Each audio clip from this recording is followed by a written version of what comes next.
This is SSN. Story Studio Network. Welcome to the Fatigue Fixer podcast. Have you ever wondered why you and most of the women you know seem tired so much of the time? Well, this is the podcast where we explore why.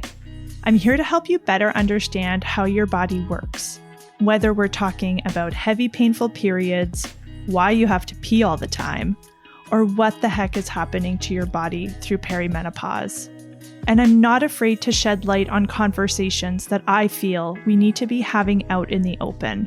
Like, why are so many women struggling with irritability and anger, drinking more alcohol, and injecting our faces with Botox and fillers in an attempt to stay young? I'm your host, Dr. Sarah Vadeboncoeur. I'm a naturopathic doctor, mom, fatigue fixer, and loud and outspoken woman who's fascinated by the state of modern women's health and well-being. I know that you, yes, you, are incredible, and I want you to have the energy you need to share your unique gifts with the world because we are in desperate need of more female leadership. So join me for conversations that will help you feel less alone, more informed about all the things that might be draining your energy, and inspired to fix your fatigue and wake up every morning feeling rested and excited for the day ahead. I can't wait to share today's episode with you, so let's get into it.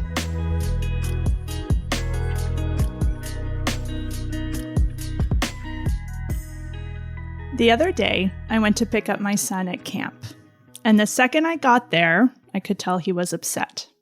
He was sitting on a chair, crying, and visibly upset. So I walked over and asked, "What's wrong? What happened?" And he told me that he had forgotten one of his bags where they had gone fishing that had his boots and his rain jacket, and he was very afraid that he was going to get in trouble because he forgot the bag. I reassured him, people forget things all the time, and I told him when I was a kid, I used to forget things all the time. I cannot tell you how many times I had to break into my own house through the window because I had forgotten my keys. He quickly got over it and then told me about all the fish he had caught. And then literally the next day, I was driving to work and I had an aha moment of realizing, wait a minute, I think I forgot my power cord for my laptop. So I'm furiously scrambling through my bag to see if it's there, and sure enough, it's not. So then I started doing the math. Was my laptop plugged in last night? How much battery do I have left? Will I make it through the day? Will I have to drive home at lunch?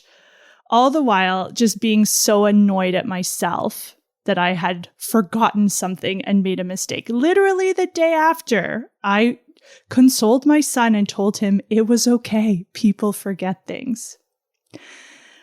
But I realized very quickly in the car driving to work, trying to figure out, again, how I was going to make it through the day without my power cord, that this was just a sign of how tired I was mentally. And there's been other signs lately that I'm mentally tired. About a month ago, I parked my car with the keys in the cup holder. And later that exact same day, I parked my car again and just didn't pay for parking, just completely forgot that I was in a paid parking lot. I've also gone to the store and loaded up the cart full of groceries and then gotten to the cash and realized I don't have a wallet. Or I put things in the wrong place, or walk into a room and get there and wonder, why am I here? Why did I come in here? Now, I've been working on my relationship with fatigue for years, so I'm pretty good at quickly spotting when my body is trying to tell me something. And yesterday, my body was saying, brain overload, capacity reached. Please don't ask me to think hard about anything right now.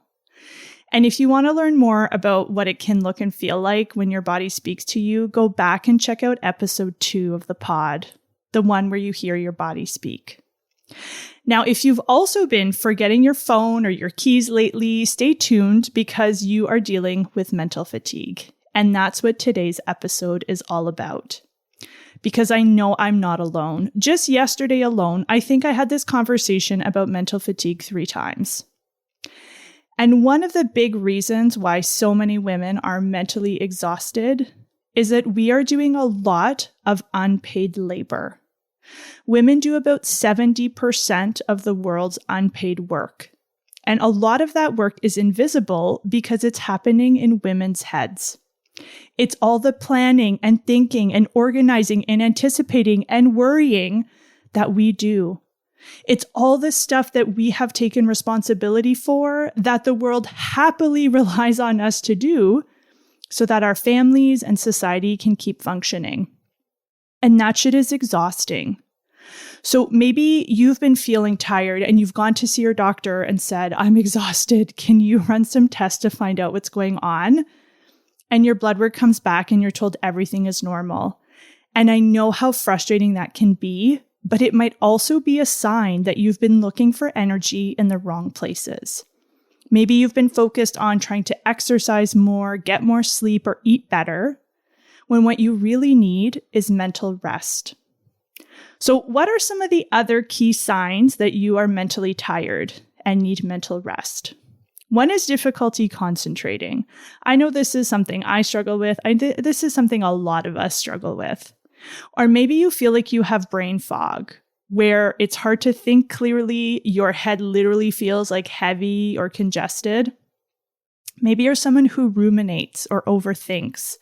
You think about the same things over and over again.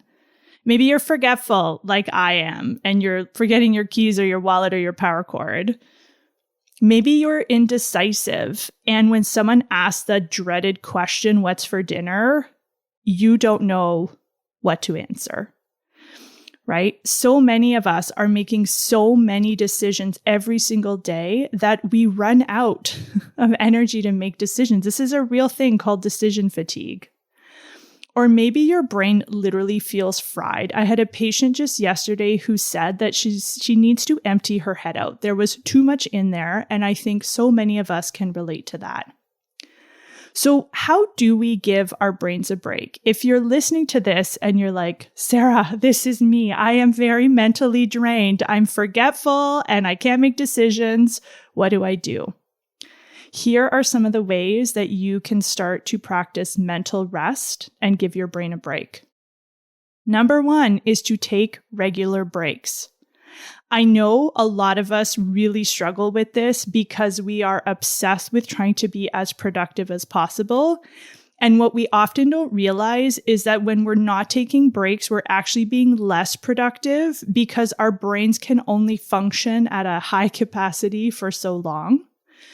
So I'm a huge fan of the Pomodoro technique. And if you're not familiar with this, what it involves is literally deciding what you're going to work on, setting a timer for 25 minutes, and for 25 minutes, you work on that one single task, and you remove all distractions. You're not also going to check email or check your phone. You're paying attention to one task for 25 minutes.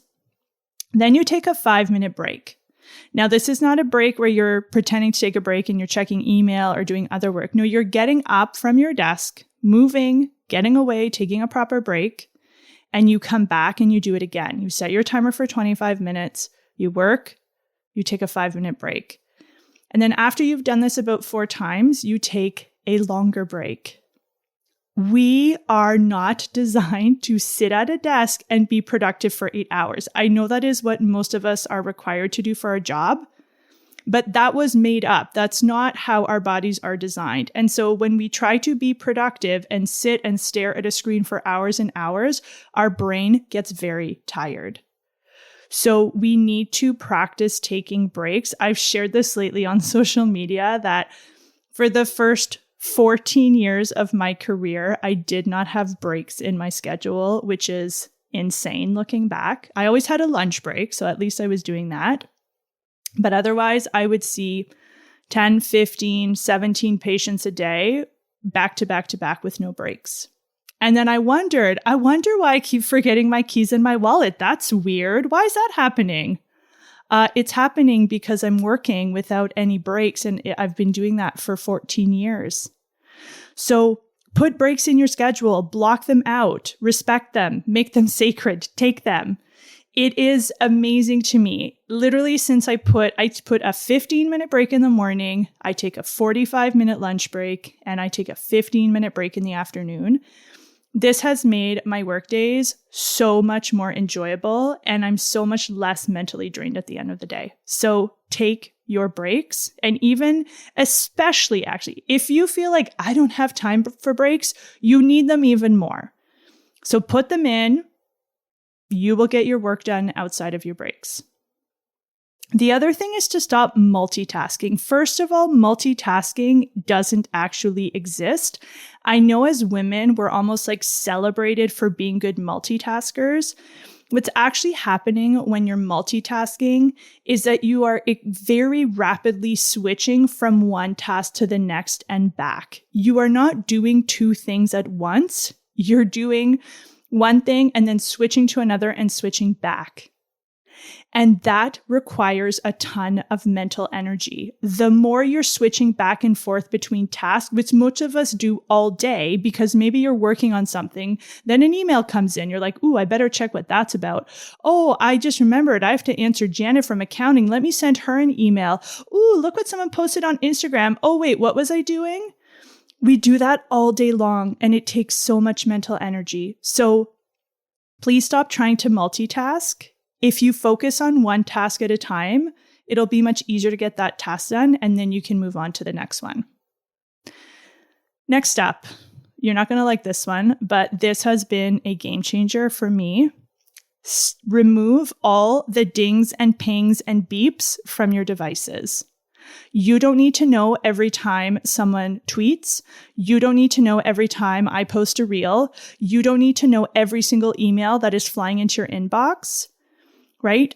Unless your job is literally to reply to emails the second they land in your inbox, you don't need to know they're there, because what that's doing when you're trying to do work and you're seeing every single ping and ding when you get an email, when your brain hears a ding, it's like, ooh, what's that? Oh, okay, it's an email. Is that an email I need to respond to? Yes or no? No, that one can wait. Okay, back to what I was doing. How many times a day is your brain being asked to analyze and do something very quickly because it's being pinged and dinged? Take the alerts off your computer, take the alerts off your phone, and just that alone gives your brain a huge break from from reacting every time it hears a sound. Next up is one of my favorite practices that I speak about quite a bit, which is yoga nidra. Yoga nidra is basically yogic sleep. And the goal of it is actually not to put you to sleep. The goal is to bring you as close to sleep as possible without falling asleep.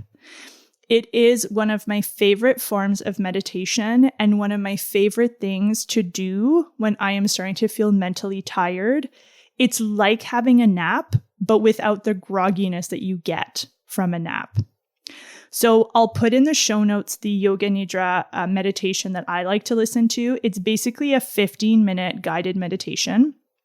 So if I start to hit the wall mid-afternoon, which I think a lot of us do, I will get away from my desk for 15 minutes. I literally go and I lie in bed. I put on an eye mask. I listen to my Yoga Nidra. If I'm scared that I'm going to fall asleep, I set an alarm. And I just listen for 15 minutes, and it's such a great physical and mental reset. So this is a great thing to do any time of day when you need a break, but mid-afternoon I find especially nice. The other thing that I'm working on, which is really hard, is putting myself on what I call a low information diet. And if you're like me and you're a high achiever and you love learning and you love listening to podcasts and reading books and learning all the latest, greatest things, remember that your brain has to process all of that new information that's coming in. And if you already have a job that's very mentally demanding, and most of us now, a lot of us have very mental jobs, right? There's a lot fewer of us doing manual labor, and there's a lot more of us doing mental labor. So if you're spending all your work hours doing hard mental work and then you drive home and you put on a podcast where you're listening to something new, and now you're cooking dinner and you're still listening to another podcast, and then you go for a walk and you put on an audiobook, like it's a never-ending stream of information that your brain has to digest and try to take in. And again, like my patient said yesterday, if your brain is already very full and now you're trying to jam more information in there, your brain gets overwhelmed and it gets tired. So I make it a practice to spend more time quieting my brain, where there is no podcast coming in, where I'm not listening to an audiobook, where I'm not learning something, and I'm just giving space and breaks in the day for my brain to have a break and to not have anything coming at it. So I want you to ask yourself, if you feel like you are mentally tired, what will help give my brain a break? Because again, our brains are processing an enormous amount of information on a daily basis. And that can be very tiring to try to take all of that information in, process it, think about it, learn about it, all those different things. There's also two other types of fatigue that often go hand in hand with mental fatigue. And the first one is emotional fatigue. So what does this look like in real life? Well, it looks like my 8-year-old, again, last night, sobbing, like losing his shit at the dinner table because I had the audacity to think that I was allowed to eat the last croissant. Going back to the what's for dinner question, last night was a breakfast dinner because we didn't have anything planned for dinner. And so I was like reheating these old frozen croissants we had. And I gave him 2 and there was 1 left. And I thought, well, maybe I can have the 3rd. But no, he got up from the table, so mad, crying, sobbing, went to his room and promptly fell asleep. Kids are really good at showing us what emotional exhaustion looks like, especially if they've had a big long day at school or a big day at camp. We have all seen this, and we've probably all felt it. Maybe you're not crying over the last croissant, but maybe you're crying for no reason. And I put no reason in quotation marks, which I know you can't see, because I personally don't believe that there is such a thing as crying for no reason. I think we've been conditioned to think that there's only certain things that are worthy of crying over, when in fact, crying is actually a perfectly healthy emotional response to all kinds of different emotions. But maybe if you're emotionally drained, maybe you're crying a lot more than usual. Or maybe you're not a crier, maybe you're a yeller, right? Maybe you've gotten super irritable, you're losing your shit, you have little to no patience, and you feel bad because you yelled at your kids again, or you picked a fight with your partner. Or emotional fatigue often also shows up when we're PMSing, because our hormones make it harder for our brain to manage stress. And it's also a lot harder for us to pretend that we're feeling okay when we're PMSing, when we're not feeling okay. So all those pent up things that we were able to tolerate and manage all month long, when that veil drops in PMS, a lot of stuff starts to bubble up, and all those pent up feelings come bursting out in a giant mess of mood swings. Or maybe you're overwhelmed. I hear this word so often from the women in my office. I'm overwhelmed, right? I have nothing left to give. So if you're recognizing yourself in the signs of emotional fatigue, here's how you can start to give yourself some emotional rest. So the first thing that you probably know, but I'm going to remind you, is that nothing is more exhausting than pretending that you're okay when you're not. So first and foremost, we need to get comfortable feeling our feelings, not trying to fix them, not trying to numb them, not trying to jump straight into action mode, but literally just feeling what needs to be felt.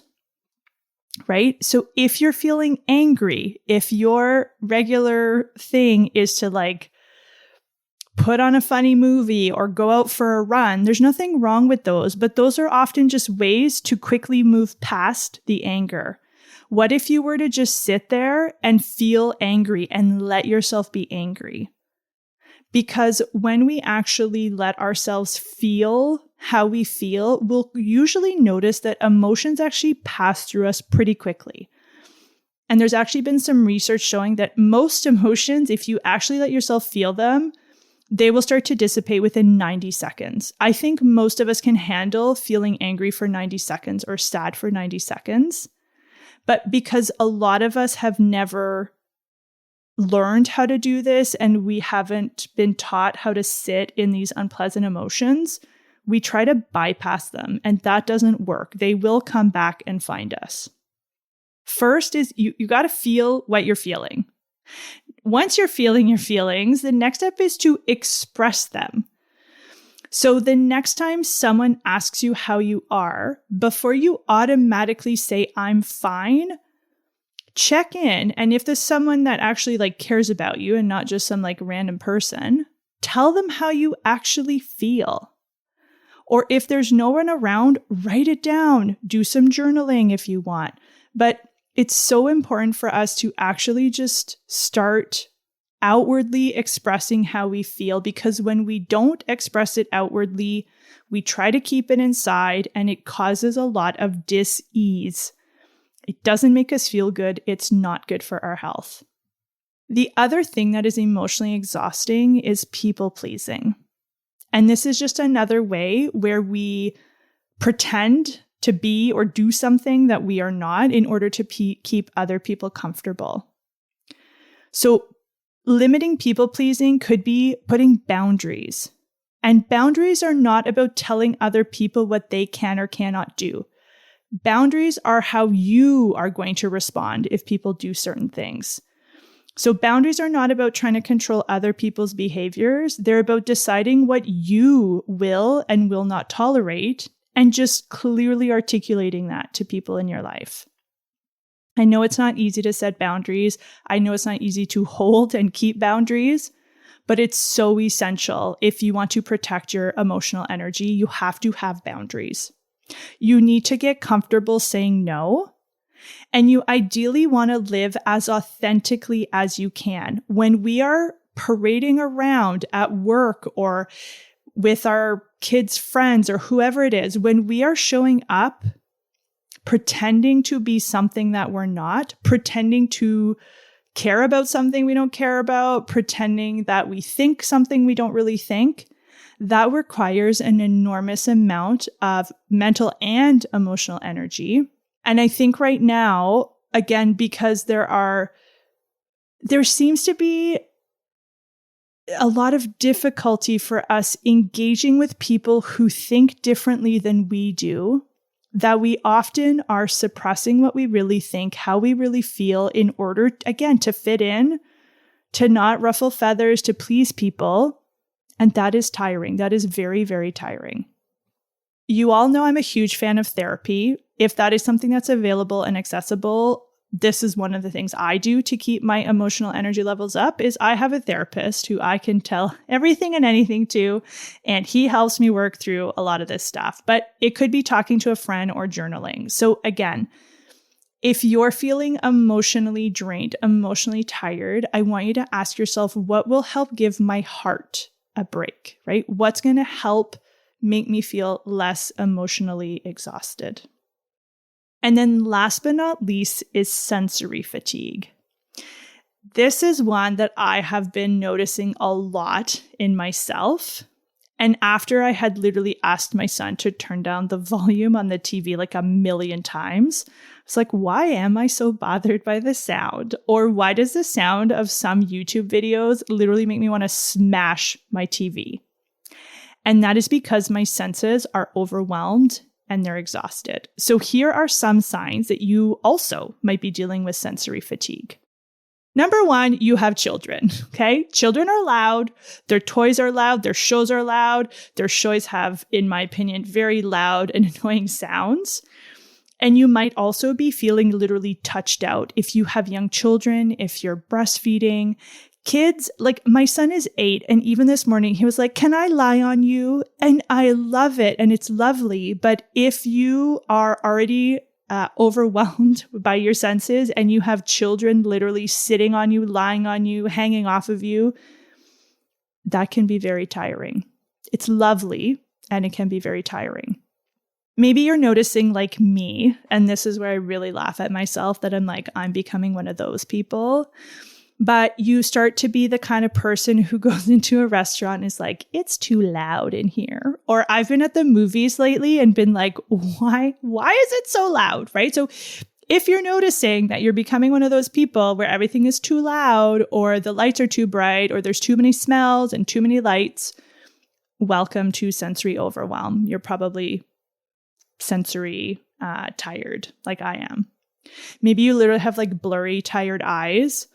Or one of the things I'll notice is I'll go to listen to a podcast and I'll like scroll, or even Netflix. Like I'll just spend 20 minutes looking at what I want to listen to, and I don't actually want to listen to anything. So if nothing seems interesting to me, that's when I know it's because my brain needs silence. It needs to not hear anything or watch something. It just needs to be quiet. Here's how you can start giving your senses a rest. Number one, literally just close your eyes and shut down your vision, which is just shutting down one of your senses. You could take a few deep breaths.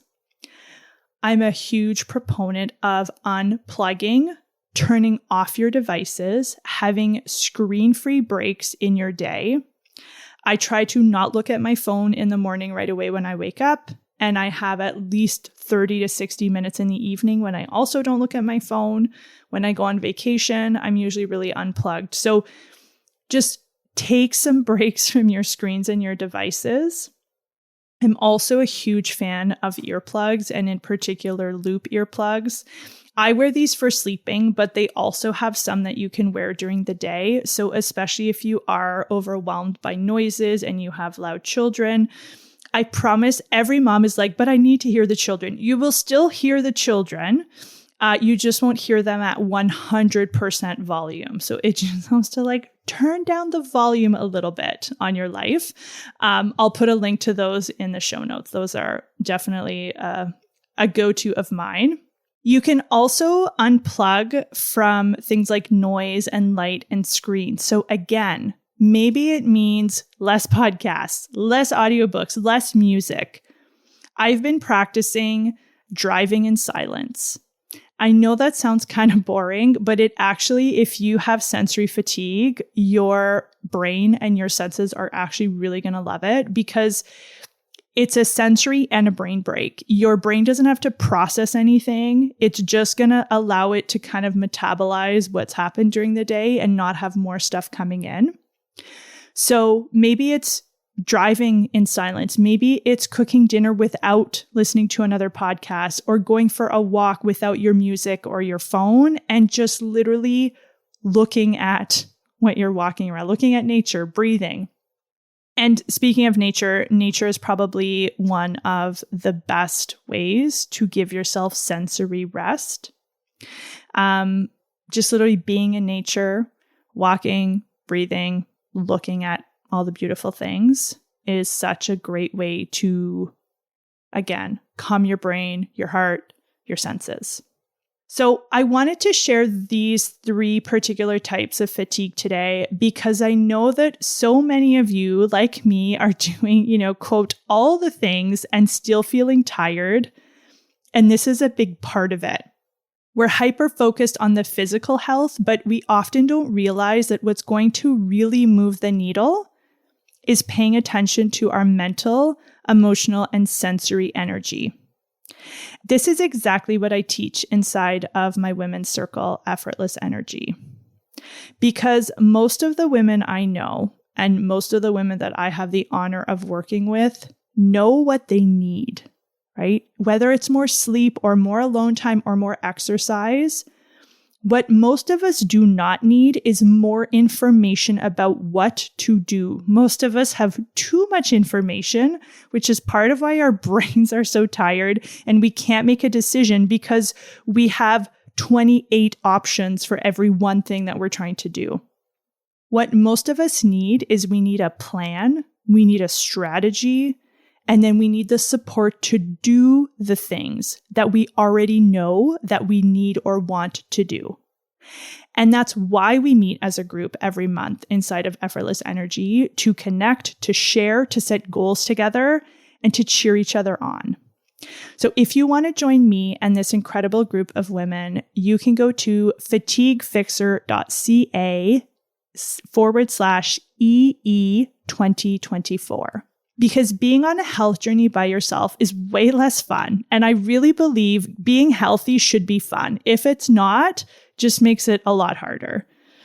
So we do things in a group because it's way more fun. And you're also less likely to get the results you want when you're trying to go it alone. And I know where mental and emotional fatigue can lead you if you ignore them for too long, and that's burnout. And you'll also probably feel like something is wrong with you if you're not managing the untenable mental load that you've been asked to carry. And I know that's not where you want to end up. I love supporting women on their journey, and being a part of Effortless Energy gets you access to my ongoing support and cheerleading. So if that is something you want, please head on over to fatiguefixer.ca/EE 2024 to join Effortless Energy. And I'll put that in the show notes if you can't head there right now. So the next time you forget your keys or your laptop charger, or you lose your patience with your kids, please just remember that your body is speaking to you. It's lovingly trying to tell you, I'm mentally tired and emotionally drained.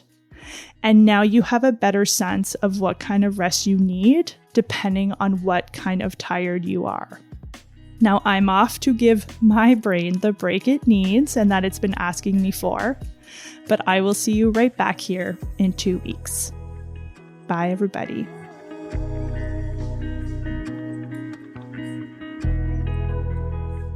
Thanks for spending your precious time with me today. If you enjoyed today's episode, it would mean so much to me if you would take a moment to leave us a rating and review, and share this episode with a friend who needs to hear it. If you're ready to get more insight into what's making you tired, find out which of the 5 most common types of fatigue you're dealing with by taking my fatigue fingerprint quiz at fatiguefixer.ca/quiz. Are you dealing with frazzled fatigue, where your body's exhausted but your brain won't shut up? Or maybe you're more of the drained fatigue type, where no matter how much sleep you get, you struggle to get up in the morning.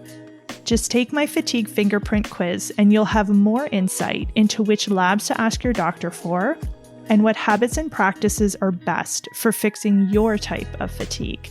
Find the quiz at fatiguefixer.ca/quiz.